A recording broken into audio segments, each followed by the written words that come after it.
It was the ultimate comeback, even for the man who'd made a career out of them, Peter Mandelson's surprise appointment as the UK's ambassador to Washington. Handpicked by Keir Starmer, his job to charm and cajole the Trump administration at a critical time.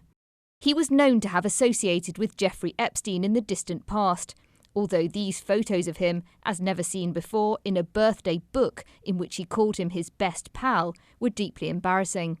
But the fatal damage was in revelations that their relationship continued after Epstein's conviction, a subject he's tried to avoid.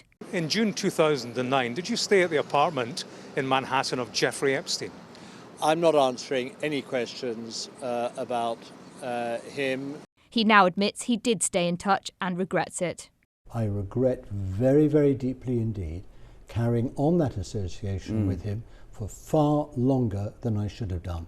It's all a long way from the early days when he was the spin doctor tasked with helping Labour out of the doldrums and nicknamed the Prince of Darkness. He became MP for Hartlepool in the North East, and when Labour won power under Tony Blair, he went into the cabinet. His political career was a tricky ride, forced to resign twice, first over a loan scandal and then for influencing a passport application for a businessman. It seemed to be all over.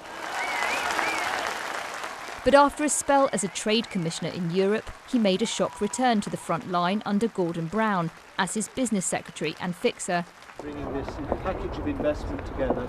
gaining a peerage in the process and throwing himself into the troubled 2010 election campaign.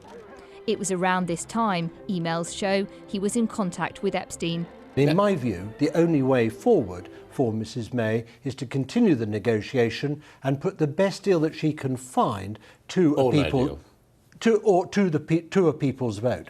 Never far from the political fray, during the Brexit years he pushed for a second referendum, to the annoyance of Labour's leadership. And then, late last year, as Donald Trump returned to the White House, reports circulated that Mandelson, who was advising Keir Starmer, was in the frame to be our man in DC.